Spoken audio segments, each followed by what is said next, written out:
அனைவருக்கும் வணக்கம். தனுசு ராசிக்காரர்களுக்கு தானாக நடக்க போகும் நல்லது என்று சொல்லக்கூடிய வகையில் 17ஆம் தேதி முதல் எந்தெந்த நிகழ்வுகள் அமைந்துள்ளன என்பதை ஆராய்ந்து பார்க்கும் போது, தனுசு ராசிக்காரர்களை பொறுத்தவரைக்கும் ராசியின் அதிபதியான குருவிற்கு நட்பு கிரகமாகவும் ராசிக்கு சகாயமானவராகவும் இருக்கக்கூடிய சூரியன் இந்த வேளையில் முழுமையாகவே தனுசு ராசிக்காரர்களுக்கு அஷ்டமஸ்தானம் என்று சொல்லக்கூடிய 8ஆம் இடத்தை விட்டு விலகி 9ஆம் இடமான பாக்கியஸ்தானத்தில் நுழைகிறார். எனவே உறுதியாகவே தனுசு ராசிக்காரர்களுக்கு பல வகையில் நன்மையும் முன்னேற்றமும் வளர்ச்சியும் நிறைவாக கிடைக்கக்கூடிய வகையில் அடுத்தடுத்து நல்ல வாய்ப்புகளும் சந்தர்ப்பங்களும் நீங்கள் நினைப்பதை காட்டிலும் அற்புதமாகவும் அபரிவிதமாகவும் கைகூடக்கூடிய முதன்மையான வாய்ப்பும் சந்தர்ப்பமும் இந்த வேளையில் தனுசு ராசிக்காரர்களாகிய உங்களை தேடி வருகிறது. எனவே நீங்கள் எதிர்பார்ப்பதை காட்டிலும் இந்த தருணத்தில் தானாக நடக்க போகும் நல்லது என்று சொல்லக்கூடிய வகையில் அஷ்டமத்தை விட்டு விலகி சூரியன் 9இல் அமரக்கூடிய இந்த வேளையில் உறுதியாக கிடைக்கிறது. பொதுவாக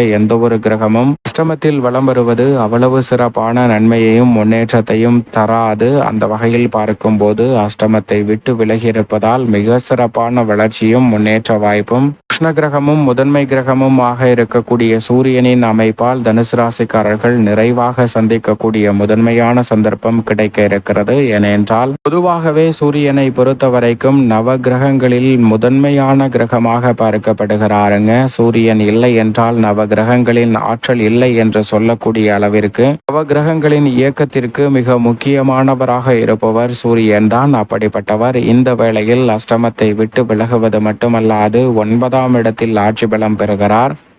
பாக்யாதிபதியாக இருக்கக்கூடிய சூரியன் பாக்யஸ்தானத்தில் ஆட்சி பலம் பெற்றிருப்பதோடு மட்டுமல்லாது தனது சப்தம பார்வையை கேதுவுடன் இணைந்து வெற்றிக்கு உரித்தான 3ஆம் இடத்தின் மீது மிகவும் வலுவாக தனுசு ராசிக்காரர்களுக்கு பதிப்பது பல்வேறு வகையில நல்ல வளர்ச்சியையும் முன்னேற்றத்தையும் உறுதியாகவே ஏற்படுத்தி கொடுக்கிறது என்பதில் சந்தேகமே இல்லை.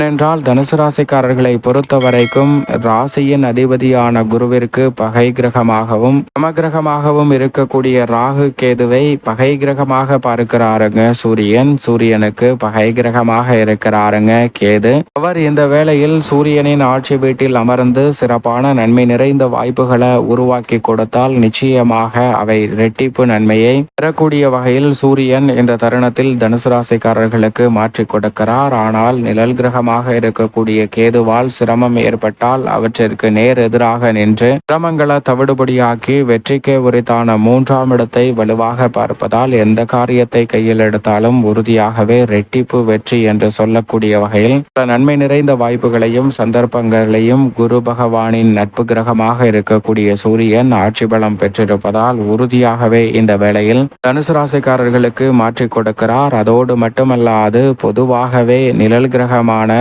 ராகு கேது என்பது பாம்பு கிரகம் என்று அழைக்கப்படுகிறது. பாம்புவின் தலைப்பகுதியையும் வால் பகுதியையும் கொண்ட கிரகமாக இருப்பதால் நிழல் கிரகமான ராகு கேது மற்ற கிரகங்களின் இயக்கத்தை பாதிக்கக்கூடிய அளவிற்கு ஆற்றல் பெற்ற வலிமை வாய்ந்த கிரகமாக பார்க்கப்படுகிறது. ஆனால் அதே சமயம் சூரியன் அனைத்து கிரகங்களையும் கட்டுப்படுத்தக்கூடிய ஆற்றல் பெற்றவராக பார்க்கப்படுகிறார். எனவேதான் கேதுவை கட்டுப்படுத்துவதால் இந்த வேளையில் நிறைந்த நன்மையும் முன்னேற்ற வாய்ப்பும் அபரிவிதமாக கிடைக்கும். மிக பெரிய அளவிலான காரிய தடை சிக்கல் என்று இருக்கக்கூடிய பல பணிகளை தவிடுபடியாக்கி பொருளாதார ரீதியான வளர்ச்சியும் முன்னேற்றமும் நிறைவாகவே கிடைக்கும் என்பதை திட்டவட்டமாக கிரகநிலைகளின் சஞ்சார அமைப்பு தெல்ல தெளிவாக எடுத்து காட்டுகிறது. இது கிரகநிலைகளின் அமைப்பை பொறுத்து மட்டுமல்ல, யதார்த்தமான நடைமுறை வாழ்க்கையிலும் அவற்றை கட்டுப்படுத்தக்கூடிய யோகம் உண்டு. ஏனென்றால் நிழல் கிரகமான ராகு கேது பாம்புவின் தன்மையை வெளிப்படுத்தக்கூடிய ஒன்றாக இருக்கின்றன. ஆனால் அதே சமயம் சூரியனின் வாகனமாக குதிரை பார்க்கப்படுகிறது.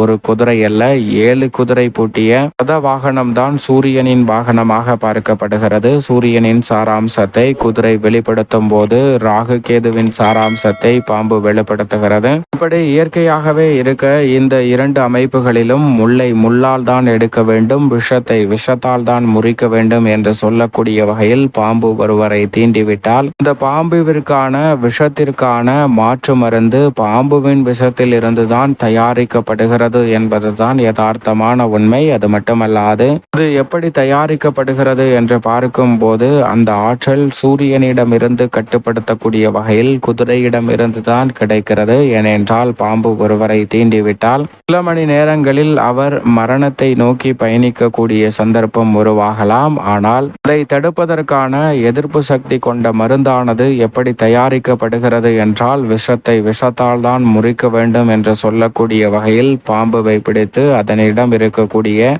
விஷத்தை ஒரு குடுவையில் சேகரிப்பார்கள். அப்படி சேகரித்த விஷத்தை குதிரைக்கு செலுத்துவார்கள் குறிப்பிட்ட அளவு. அப்படி செலுத்தும் போது அந்த குதிரையின் உடலில் இயற்கையாகவே அந்த பாம்புவின் விஷத்திற்கு மாற்று மருந்து எதிர்ப்பு ஆற்றல் உருவாகும். அப்படி உருவாகக்கூடிய எதிர்ப்பு ஆற்றலை குதிரையின் இரத்தத்தில் குறிப்பிட்ட அளவு எடுத்து அந்த இரத்தத்தில் இருக்கக்கூடிய எதிர்ப்பு ஆற்றலை எதிர்ப்பு சக்தியை தனியாக பிரித்தெடுத்து விஷத்திற்கு மாற்று மருந்தாக பயன்படுத்துகிறார்கள். இதனால் தான் விஷத்தால் முறிக்க வேண்டும் என்று சொல்வார்கள். அதே போன்று முள்ளால் எடுக்க வேண்டும் என்று சொல்லக்கூடுவது நமது காலில் முள் குத்திவிட்டால் அதே முள்ளை எடுக்க வேண்டும் என்று அர்த்தமல்ல. அதைவிட கடினமான உலோகத்தில் செய்யப்பட்ட முள்ளை வைத்து இந்த முள்ளை எடுக்கும் போது காலில் ஏற்படக்கூடிய பிரச்சனைகள் முற்றிலுமாக விலகும். இது இயற்கையாகவே பார்த்தோம் என்றால் பாம்புவையும் குதிரையையும் வைத்து நாம் புரிந்து கொள்ள முடியும். பாம்பு ராகு கேதுவின் சாராம்சமாகவும் குதிரை சூரியனின் சாராம்சமாகவும் பார்க்கப்படுகிறது.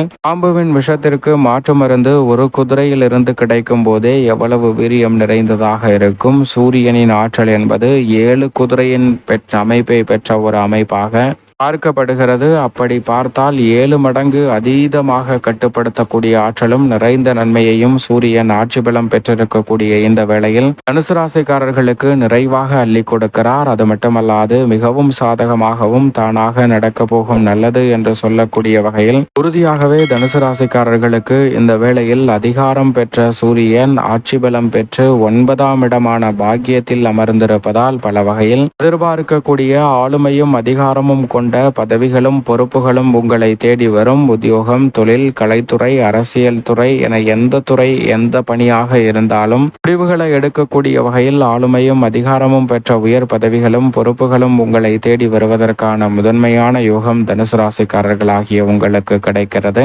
நம்பிக்கை அதிகரிக்கக்கூடிய வகையில் தன்னம்பிக்கை பிறக்கக்கூடிய வகையில் பல பணிகளை திருப்திகரமாக செய்து முடிப்பதால் தைரியமும் தன்னம்பிக்கையும் துணிச்சலும் அதிகரிக்கும். மிக பெரிய அளவிலான காரிய தடைகள் தடைதாமதங்கள் சிக்கல்கள் என எதுவாக இருந்தாலும் அவற்றை தவிடுபடியாக்கி மிக சிறப்பான வளர்ச்சியையும் முன்னேற்றத்தையும் நிறைவாக சந்திக்கக்கூடிய வகையில் நல்ல வாய்ப்புகளும் சந்தர்ப்பங்களும் உறுதியாகவே தனுசு ராசிக்காரர்களாகிய உங்களை தேடி வருகிறது என்பதை திட்டவட்டமாக சூரியன் உறுதிப்படுத்தி கொடுக்கிறார். இந்த வேளையில் பெயர் புகழ் அதிகரிப்பதோடு எந்த ஒரு காரியத்தை கையில் எடுத்தாலும் அதை கம்பீரமாகவும் சுறுசுறுப்பாகவும் விரைவாகவும் செய்து முடிக்கக்கூடிய ஆற்றல் நிறைவாகவே தனுசு ராசிக்காரர்களாகிய உங்களை தேடி வருகிறது. எனவே மிக பெரிய அளவிலான நெருக்கடிகளை தவிடுபடியாக்கி முன்னேற்றத்தையும் வளர்ச்சியையும் இந்த வேளையில் அபரிவிதமாக உருவாக்கி கொள்ளக்கூடிய முதன்மையான சந்தர்ப்பம் தனுசு ராசிக்காரர்களாகிய உங்களுக்கு கிடைக்கிறது. அது மட்டுமல்லாது இந்த வேளையில் அரசு சம்பந்தப்பட்ட காரியம் எதுவாக இருந்தாலும் அதில் காரிய வெற்றி கிடைக்கும். இந்த தருணத்தில் புதிதாக குடும்ப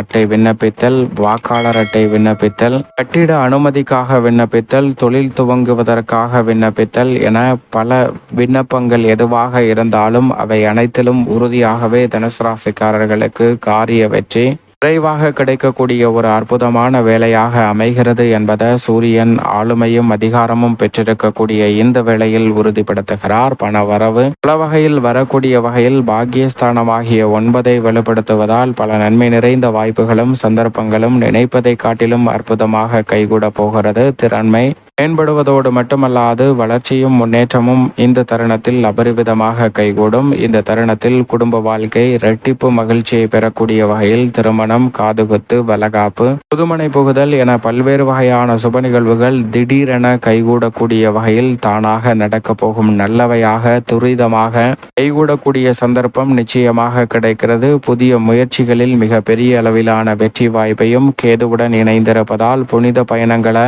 மேற்கொள்ளக்கூடிய அற்புதமான சந்தர்ப்பத்தையும் தனுசு ராசிக்காரர்களுக்கு உருவாக்கி கொடுக்கிறாருங்க சூரியன். நீங்கள் எதிர்பார்ப்பதை காட்டிலும் ராஜயோக வாய்ப்புகள் என்று சொல்லக்கூடிய வகையில் பல நல்ல சந்தர்ப்பங்கள் தானாகவே உங்களை தேடி வரும். கடன் சுமை குறைவதோடு சேமிப்பதற்கான சாத்தியக்கூறுகளும் புதிய அசையா சொத்துக்கள் வாங்குவதற்கான சந்தர்ப்பமும் உறுதியாக கிடைக்க இருக்கிறது. உஷ்ண கிரகமாக இருக்கக்கூடிய சூரியன் அஷ்டமத்தை விட்டு விலகியிருப்பதால் உடல்நல ஆரோக்கிய தொல்லைகள் முற்றிலுமாக விலகி பரிபூரணமான உடல்நலம் பெறுவதோடு மிக பெரிய அளவிலான பிரச்சனைகளை விடுபடியாக்கி சிறப்பான முன்னேற்றத்தை இந்த தருணத்தில் சந்திக்க முடியும்.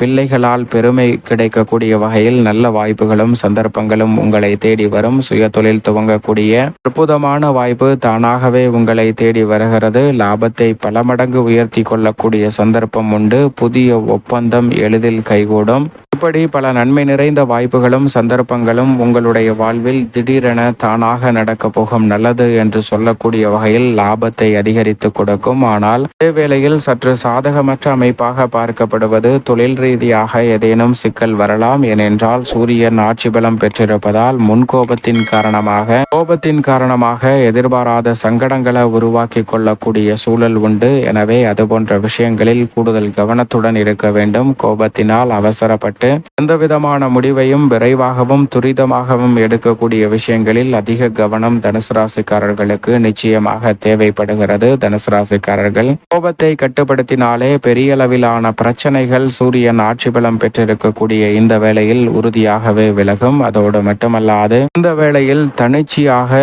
தான்றோன்றித்தனமாக செயல்படுவதை நிச்சயமாக விட்டுவிட வேண்டும். தனிச்சையாக செயல்படுவதால் எதிர்பாராத சங்கடங்களை சந்திக்கக்கூடிய சூழல் அதிகமாக தனுசு ராசிக்காரர்களுக்கு உருவாகுவதற்கான வாய்ப்பு உண்டு. எதிர்கால நலனை கருத்தில் கொண்டு சரியான முடிவெடுக்க வேண்டிய ஒரு தருணமாகவும் அமைந்திருக்கிறது. விழிப்புணர்வுடன் இருங்க.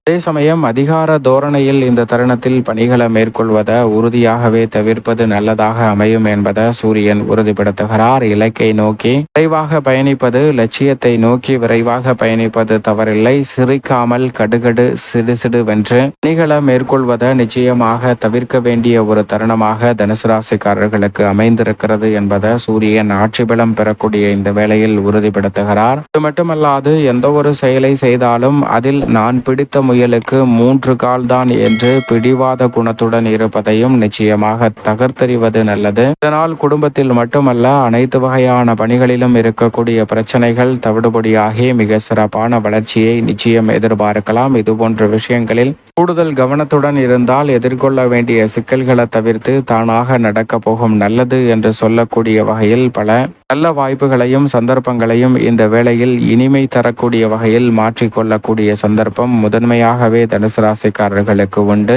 சூரியன் ஆளுமையும் அதிகாரமும் பெற்றவராக பார்க்கப்படுகிறார். புதிய பொறுப்புகளும் பதவிகளும் உங்களுடைய திறமைக்கு அங்கீகாரம் கொடுக்கக்கூடிய வகையில் அமையும். மிக பெரிய அளவிலான சிக்கல்கள் தானாகவே உங்களை விட்டு விலகும். மேலும் இந்த தருணத்தை தனுசு ராசிக்காரர்கள் சாதகமாக மாற்றிக்கொள்ள நிச்சயம் உறுதியாகவே சூரியனுக்கு உரிய நாளாக இருக்கக்கூடிய ஞாயிற்றுக்கிழமை அருகாமையில் உள்ள திருக்கோவில் அல்லது இஷ்ட தெய்வ ஆலயம் சென்று வழிபாடு செய்யுங்கள். அப்படி செய்வதால் நிறைந்த நன்மையும் முன்னேற்றமும் தானாக உங்களை தேடி வருவதற்கான முதன்மையான யோகம் தனுசு ராசிக்காரர்களாகிய உங்களுக்கு நிச்சயமாக கிடைக்கும்.